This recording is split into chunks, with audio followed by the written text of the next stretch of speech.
approaches, at the objectives, in comparison to the pace and frequency that the OG can bring fights in. Do you like it here, or are you a little concerned against OG with sort of, as PPD said, the strength of SumaiL on the Drow Ranger and his ability to carry? Looks like OG this time they've gone for more like this laning domination, right? Until just like grouping up and going together. While I feel like for Viking it's a lot of like team fight, but then also it has like the Spectre factor coming just to counteract the Drow. So it's, I kind of agree with. But also see them potentially just getting like 10 minutes where the lanes they're not active in the first 10-15 minutes, and then I feel like OG just farms the whole map, and they're just gonna have the super farm Drow Ranger that might not be addressed unless like these perfect haunts come out. So big concern for Viking, because they also have to think about their lineup is also needs to walk directly in, right? Like wrapping around on the back and stuff like that can be a little bit difficult until you do have, let's say, like the blink on DK or Lion, or you use the haunt exactly that to get to the back of the false promise and stuff. Where I feel like OG's draft is like pretty fine with that. That's kind of how they want to play into this draft. Like they're just going to be like, okay, you want to run into us? That means I'm going to get a full link off. That means I'm going to be able to set up my positioning for my Drow Ranger. And this Death Prophet's going to have to run through everything to try to find the backline. So it just feels like it's a bit difficult for Viking when they don't have that vision aspect, or when they don't have those key initiating blinks. 30 seconds to battle. Well, we do know that the play, it certainly is there for Viking. Sure is. From what we saw in their first game. Playing very, very well in the opening against OG. Last game very much was sort of SumaiL popping off, having the space to pop off the rest of the squad, and the draft OG got through against Vikings lineup. So how things play out here in this game through, both teams taking a bit of a different turn with their drafts. Yeah, and I'm looking forward to see how Spectre's going to do versus this Alchemist Lina, because this is pretty similar to the Alchemist Lion. Sure, Lina can't set up for your stuns as easy, but now that it's so massive, it is kind of easy anyway. But there's going to be heals. There's always going to be like massive amounts of counteracting heals coming out from Celery onto the Spectre. And of course, we're going to have Dispersion skilled up, which is going to reflect a decent amount and just keep Shad healthy. So let's see if Shad gets more secured farm, because I think both games he was slowed down a bit as the Axe in the safe lane. I think as the Spectre, he should have a better time. The backup of Celery. Yeah, we'll see though. We'll see. Sustain and save. The other matchups, mid lane, DP against Razor. I mean, all in all, is it easier for Boom to sort of flash farm the mid? You know, his new compared to what Thompson's going to be able to burst with the... I'm waiting to see what Kezu skills for. Let's see if he does go for Breathe Fire, because Breathe Fire does make it a little annoying, just like slowing down your CS because of the damage reduction, but I feel like SumaiL should be pretty decent with double ranged versus this DK Lion. That was genius. That was genius. Quite a bit of damage there, walking past the two of them. Sure did. Dire's middle tower is under Regen in this attack. lane. Celery's fully kitted out and regen, so Yeah. he's going to have a fair bit to keep Shad staying in the lane nice and strong and give Shad his best efforts at getting the CS against the pressure of Saxtra and Seb early on. Deny. Yeah, let's see if Shad can actually get anything down here. Right now it's just 1-1. Yeah. So he hasn't gotten much of any last hits. Celery also getting pressured really hard, so they're never going to be able to slow down Seb is the other awkward thing too. So it's pretty tough lane really for Viking. I thought maybe the Spectre could hold off a little better because he's got 8 armor under tower, but still too annoying. Now missed top.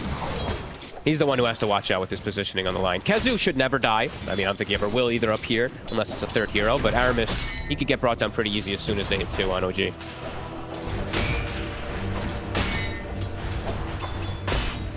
Look to make the bold pass here. We'll be able to grab the wave. Would be a We'll help shift things back in Viking's favor when it comes to momentum. A little tricky for No Telling SumaiL to really get over and do anything about that. And Boom going for the bottle. He actually gets linked up 39 damage right there, and now you see the Razors winning in the last hits in mid because he gets that 39 damage. He gets 4 denies because of it. So yeah, Boom, maybe just rushing for that bottle. You know why you want it, but at the same time, like these matchups, it is very important to always remember just these little type of counteract things. So that might hurt him in these next few waves.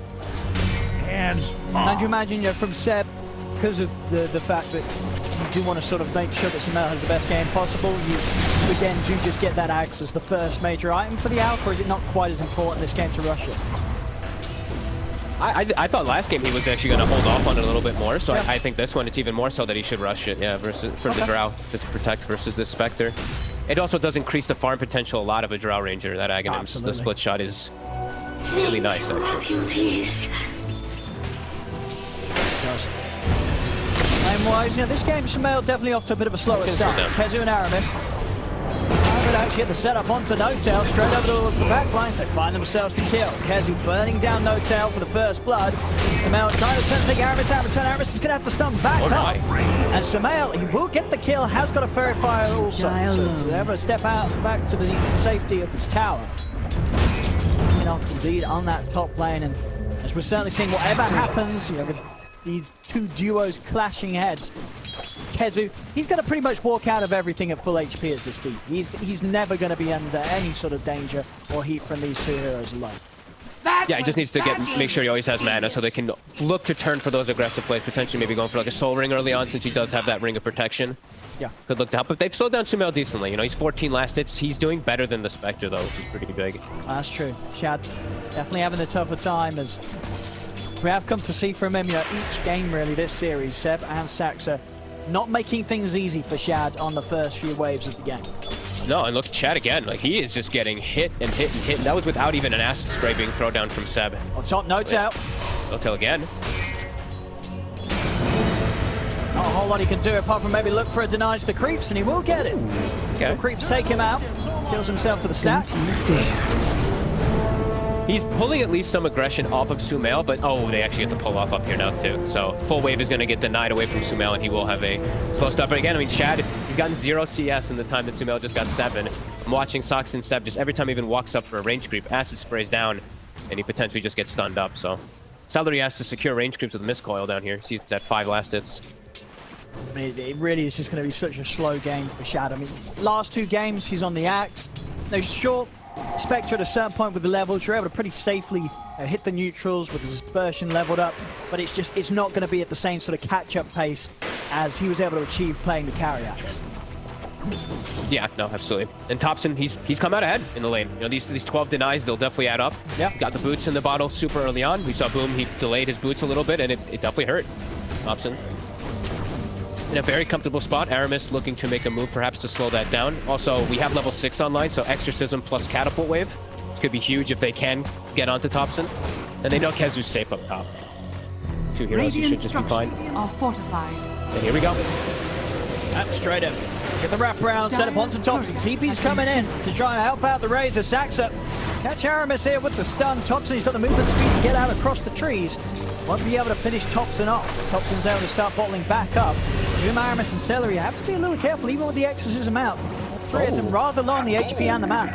And the thing is, too, like, they went before the enemy siege creep had died already, so their siege is now just going to walk into tower and die, and they got pretty much 0 damage on tower with that Exorcism. Instead of going for the kill there, I think if they were a little bit more patient, they just go for tower push. And As now Celery. He's going to be able to get himself a freebie, catching Celery in the river. Thompson's able to swing back in, get the kill. As you say, here, look at the tower, only about 200 damage done there off that first usage of the Exorcism. When you do have this DP and DK in a game where you've got to try and keep the pressure on as these 2 cores and take attention away from the Spectre, if you're not taking the early towers, the plan's going to be harder and harder for Viking to execute. I think they just jumped the gun. I think they were just like so keen on going for the kill that they were just like, wait, we didn't do it the normal approach where you just wait till the siege dies, you have your siege advantage, then you push with a tower with your actual creep wave going. But yeah, they just go for the kill and they end up getting nothing out of it. That was a pretty big loss too for Viking. I feel like OG has to be very happy. Now they get a ward down too for that next rotation. So when they go for doing that again, it's going to be spotted. And they're starting to get stacks started. Pretty big for OG in this last movement. May seem small, but it's quite massive when we're talking about how they have to play with their DK and their Death Prophet Exorcism at its maximum in this game so that they don't just get out farmed again, like game 2. Page is hit, what's up? He's off to the safety of the jungle. Yep. Clearing through the stacks. And, on track to once again get a very good Axe Rush timing for SumaiL. And they are protected. They've got so many wards down in the area now to protect Seb. Just because they saw that first push coming the way Vikings set up for it, now they know this is like immediately like stuck in their minds. So, okay, they're gonna go for another pressure. I mean, now they've got 6 hit, and they feel that they're gonna have good damage to try and push Kezu back, at least force him to pop out of the lane, or at least keep it to the tower. Okay, Celery tries to walk in. I think, was he trying to ward or something? I'm not sure. He was trying to do something there, but Thompson just swings over for a second, stops him from going toward anything to slow down Seb's Alchemist, who already had 2 components done, Owen. You are dead. Timings and Dire's more middle attention tower thrown the way is at under Thompson, attack. but not quite able to get a Radiant's catch top on. tower is under attack. Just keeping up at a safe distance. We'll see what Boom does now. Exorcism ready to go again. It's got to achieve more than it did the first time round. They're going to be ready, though. Like, OG's going to be so ready for this movement. The D-Ward's going to come out from Aramis to level 3 Lion, level 4 Abaddon. How's the supports on OG looking? 4 and 5, almost 6 on the Lina. So they're getting much more out of the map because Viking supports are just sitting there. They're sitting there waiting for the opportunity to go for this Exorcism push. But OG's like, okay, you guys play your game, which is kind of doing nothing at this point, and we'll play ours of farming efficiently with our stacks. Efficiently, they will. It's much more efficiently than Shad's able to do so in return. Yeah. It's going to take him a long time, even with the Blade Mail Rush. He's unable to really clear through camps and neutrals at a pace that's comparable to that of this. And he doesn't- Drow, and a Drow that is going to be handed an Aghanim Scepter within the minute. It's 500 gold away from this. Dire's top tower And is it's under attack. the Blade Mail Spectre where sometimes you can go to like Ancients and you can clear out Ancients. He doesn't have Ancient stack. He has 1 Ancient. And then he has a triple hard camp, which sure, he can work through that one, but as you mentioned, this Drow's already gonna have Ags. And he's got Ancient stacks prepared for him too. Only 1 or 2, but Dire's top tower is under I mean, attack. it may be some sort of change up in the heroes, but feels similar. it's looking to be a bit of a repeat of what sort of direction the OG took towards the success they found in game 2. And it feels like they're getting even, I want to say even more farm. Like I'm watching Saksa for the last 3 minutes it's a- just be it's a bottom great by lead, himself. yeah. Tower has He's just fallen. he's like a 4 position who's a 3 almost Radiant's at this point now bottom because tower Seb's is is under jungling. attack. They're not getting any pressure on them. This has to be concerning for Don't Viking. you They get the dare. top tower with Kezu. Mid tower though is only missing 240 HP when you have a Death Prophet. Radiant's bottom tower is under attack. Maybe missing that early timing, that one opportunity Yeah. that they had with the first ult. Not quite waiting for things to slide into place as they needed to do so, and now Ags is Viking online. just Are in sort of an awkward position. Now, who can they make the moves around? Kezu, Radiant's he's bottom playing tower towards his is Blink under Dagger, attack. 1300 gold in towards it. Not bad. Boom. Very hard for him to find a chance, as you say, because OG will be prepared to hold on to this tier 1 tower mid. Even Radiant's SumaiL bottom and tower turning up to is farm under this mid attack. lane. They're that confident that they can keep such a firm, safe Radiant hold structures are of this fortified. area still at 10 minutes in. And look at the Drow's HP. It's like you look at the heroes on Viking, you're like, oh, they have decent burst damage with Finger, Breathe Fire, Dagger, etc. Now he's got a free Aghanim, so on Strength Shreds, he's 1700 HP. It's like not even a Drow Ranger anymore at this point, who was just sitting at 800 HP before this, or 900 HP on Agi Treads. Yeah, and your biggest burst really is the Finger. Other than It that, is the Finger. it's going to rely on being able to stay on top of the Drow. Drow, SumaiL, he's got the best save in the game. He's going to have No-Tail behind him. No-Tail's hit the 6. It's not easy to get on top of SumaiL's Drow. No-Tail is going to be able to do a solid job of saving. As you mentioned at the start, there isn't a hero like that Clockwork that was so crucial for Viking in terms of catching No-Tail in game 1. Mid lane, they get the setup onto Aramis. They're going to come in for a look towards Saxa. Saxa caught in the river, but the false promise comes out. Saxa will live a little longer. He's going to lift the TP back Shad. to base. He's back into the fountain. Shad's going to end up getting taken down as OG just kite him up. SumaiL stands on the high ground, take him out. 3 heroes dead. That was in another attempt with the Radiant's middle exorcism. tower is under attack. I mean, and an attempt that just falls flat on its face here from Viking. Game 2, like, that started to look pretty much impossible for Viking at the 20 or so minute mark. Radiant's Already middle 12 tower minutes is in, under attack. it really does feel like the plan that Viking came into this match with has sort of been lost completely. Absolutely. They couldn't even kill the Lina Owen. The false promise saves Saksa. He gets back. He gets back. SumaiL Radiant's shows up. middle They don't even tower have has everybody fallen. there. They only have like 3-4 heroes. Thompson comes in at the end just for a swing around to clean up. 7,000 gold lead, 12 minutes. I mean, this is pretty ridiculous. You have, like we said, they have like good burst spells, but they couldn't kill anybody there. And Yeah, I this mean- is a very low level of Added now, level 5, as we've said. You know, the support's struggling, and everyone on Viking struggling now. Even with, you know, the factor of the Alchemist, it's still, you know, pretty insane to Dire's see middle just tower the is number under of SumaiL's attack. net worth, the same net worth as 2 cores of Viking put together at this very early timing of 12 minutes in.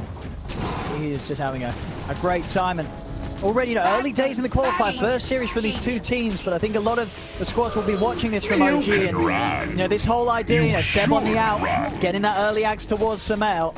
You've got to wonder how many times are we going to see this? How many times are we going to see this get let through? Is this something that teams are going to feel they have to take away from OG? Because the two games we've seen it so far, it's looking pretty simple for OG. Agreed. I think they definitely have to have thought of something else there, especially if they didn't, with the AA axe, if they weren't able to deal with it, and then they left it again this time, it's a concern. 9K lead, OG getting to do pretty much whatever they want on the map. See, I don't know the timing here for Viking is this game. I think the timing really is, I think you already missed, you missed your big timings. You had to get these like early tier 1s set up when you could go with your team, but now you're so far behind. And Chad just has nowhere to farm now. That was your first haunt usage, and you got completely smashed earlier. Yeah, the haunts, the exorcisms, they've just not been cutting it here for Viking. Okay, so blink on DK. So they got to go again. You can't just sit back.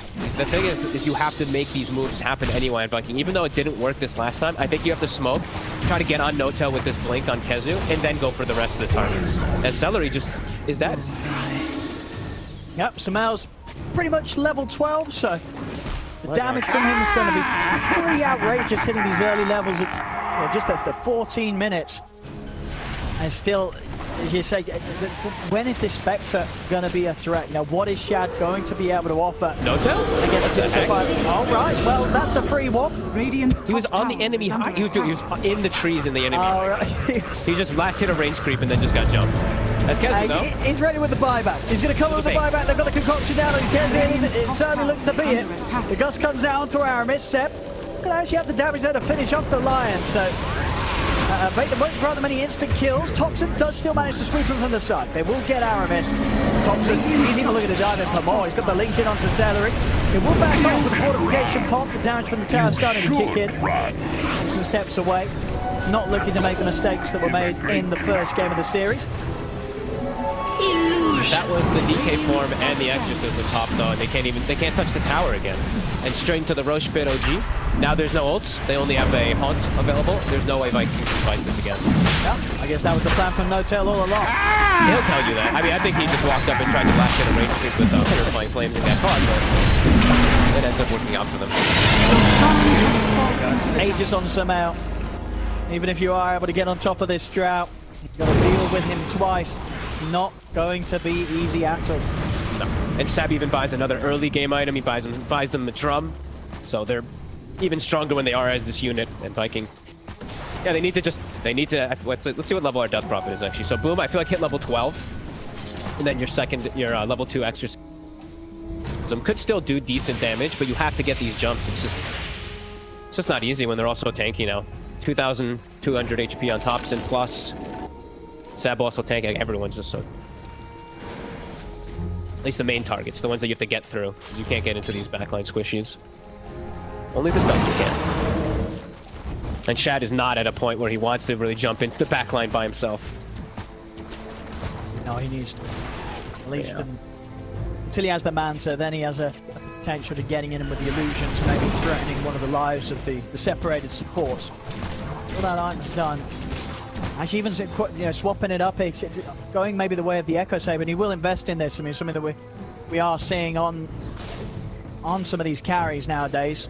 Okay. I mean, I like it. I'm obviously terrible at the game, but I do like this build myself. He probably feels that he's going for this because there is pressure. He knows that he's going to have to do something pretty soon. He has to fight soon. Yeah. You know what I mean? The Echo Saber gives you that quick stats. It's obviously going to be a much easier, quicker pickup than him waiting for the full Manta style. It's like one of the most valuable item pickups in the game now, period, on these like melee heroes. That just, you need HP, you need some mana regen, here you go. Like that's why it's so popular in Slark before, and then people, I guess, just started realizing how good the item really is, right? Just gives you 5 extra strength, gives you so much extra just out of picking it up. Radiant's double hit is no joke with Desolate either.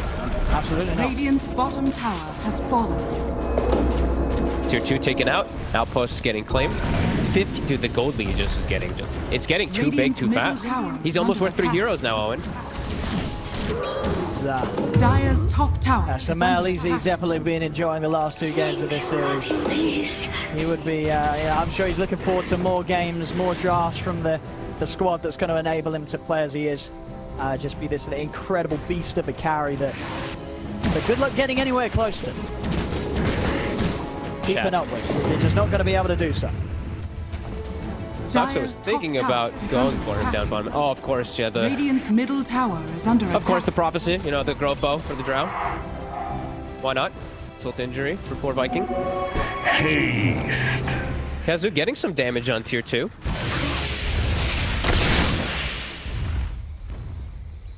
Sweeping up, they know that Dire's some of Vikings up and not the full squad, just the three of them, Boom, Aramis and Kazu. To my house. See how carefully they keep themselves hidden.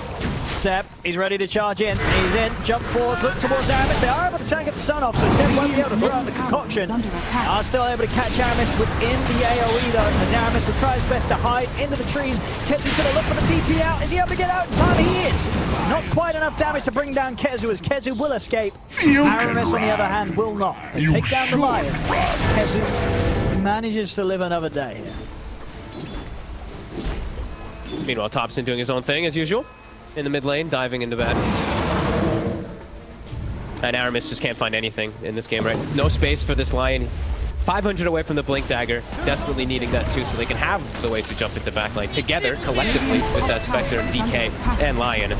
Yeah, OG just continues to have all this control.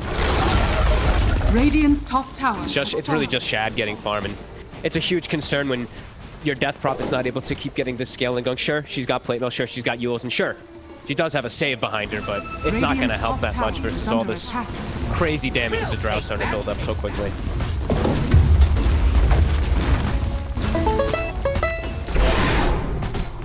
What the Viking do? Looking around Boom. Let me see if they can catch out OG making any aggressive mistakes. They're sort of the extensions of game one that OG made that did lead to the fall of them later in the game. That's just not sort of happened in the second or third of this series. OG very much bringing out a much more serious, refined style of Dota that's looking very hard for Viking to crack. They're kind of splitting up though a bit on OG. I do feel like Viking could punish a little bit when they do see like everyone on the map. Like, they just saw 3 heroes showing, but let's see if they can. If they can do it, and with the finger, but the false promise comes out. There. Thompson is going to be able to get out to the side. Seb's heading over as well. No tail, actually going to be able to be saved here, but it goes coming out to Shad, and they're ready to turn. Thompson pretty much back up to full HP. They've controlled Boom. The DP is gone as they save Thompson even like that. As you said, that sort of one chance where maybe they catch a member of OG out on their own. They could not quite do it. They just do not have the firepower. I'm glad they at least tried for it. I think if they were a little bit quicker when they noticed that everybody was split up, because I think the ward that they have in the OG jungle, it saw the Lina for a second, and I think they saw like the Alchemist for a sec. That's why they go for this jump, but they hesitated a little bit too much. No-Tail, he saw it coming too. Gets the TP off. It was clutch by No-Tail, but yeah, game continues to just be pretty much impossible for poor Viking. That's all their ults for the 3rd time expended, and they can pretty much get nothing out of it again.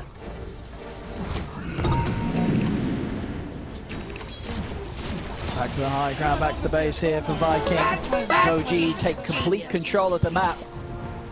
They're in just complete mode chill. It's almost satanic on Thompson. Sap has almost got the next Ags done. Everyone's just chilling. I mean, it is 2-9. It is 22,000 gold lead. We do have that 1K per minute that has been hit, which is usually the signs of GG. Pretty insane numbers indeed. I mean, it's SumaiL very much the sort of the core player, the carry player that, you know, this is kind of how you expect things to go when you involve SumaiL in a situation where there's the mechanic of him getting this Aghanims given to him so early. You know, already SumaiL, now he'll pop off and be a beast from the carry position without that. You've given that sort of extra benefit, and good luck dealing with the man. He's going to become a right terror, and he certainly has here 2 games in a row now. All on ranged heroes too, I noticed. I'm gonna start watching out to see how much SumaiL does play these melee heroes, because I was watching on some of his pubs too. He's like playing like the Tower Blades, the ranged carries. He's mostly just a ranged player, it feels like.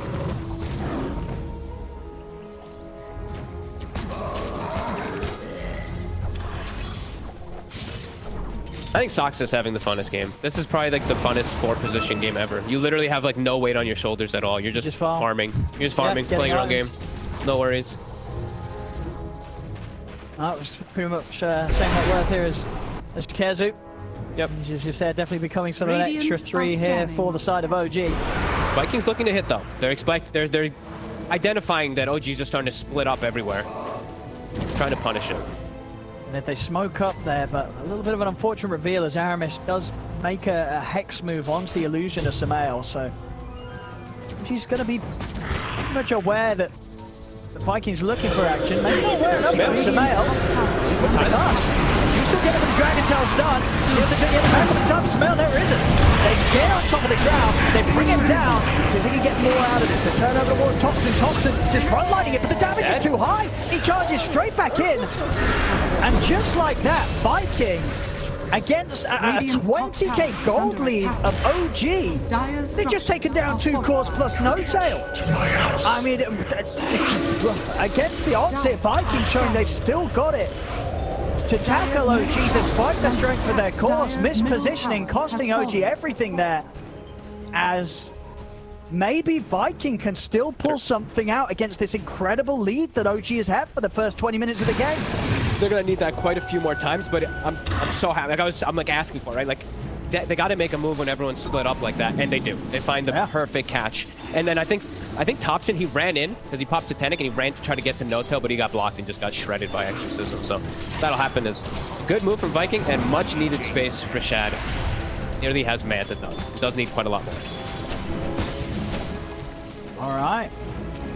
Finally, the game spicing up a little bit there. OG, I guess, as well, with the sort of relaxed positioning they had there between their players, their heroes.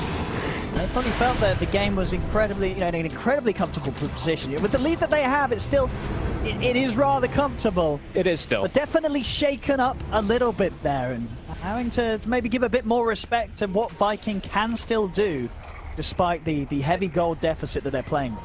And maybe not showing like 3 different lanes when the ultis are up. I think that's the biggest thing. It's like the Viking cooldowns are pretty long, so as long as you're not split up on that timing of when they're all up, you should be pretty okay on OG. It's only if you get caught out when everything is up as they quickly eviscerate a Roche. That's going to be the Berserk Potion, I believe, for the Alchemist, and also the Shard taken for the Drow. They're ready to get themselves back in action. Celery borrowed time still on cooldown. See about and gone. See how much OG want to push the aggression now that they have the rewards of Roshan. SumaiL barreling straight down the mid lane. They want to try and approach the high ground. It's definitely time to approach high ground. Ult's still on cooldown for a slight moment, I think 20 seconds. They have the Ags as well on this Razor, so he can pop out that ulti as soon as his tower goes down to go for the Raxes if he'd like to. And Seb is always sitting behind with that Berserk Potion. So 2 different forms of save now on the side of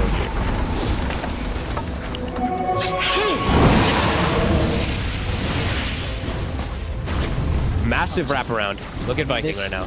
Was these sort of moves that did hit the hardest in game 1. They're pinging no tail. They know his positioning, even though he's shadow under this right now. Let's see what they can do. They come out with the whole look towards him straight away to get the jump in over towards No-Tail. No-Tail is going to be able to push over to the side. No-Tail will survive here, but they have brought down SumaiL. But what? They'll try and surround him. Boom. Coming in with the BKBs. Got the siphons as well. Healing himself back up. No-Tail with the self-false promise will live a little longer. The buyback coming out as Aramis. He's able to lead in onto SumaiL with the stun. Shad getting beat down hard here by Saxa though. Shad has to retreat up to the high ground. SumaiL's able to turn, take out Aramis. The light strike away from Saxa. Catches the 2 of them. 4 dead on Viking. There's 3 of them without buyback. OG, they can push on, start to do the damage to the base. They should and can look to close this. Onto the tier 4s. Viking without the buybacks. Very little to be done about this. As they tried their best to hit back whilst they were as far behind as they were, it just didn't come close to mattering whatsoever as OG able to still finish them off here at the fast timing of 27 minutes. Low kills but high farm and a very high lead here for OG.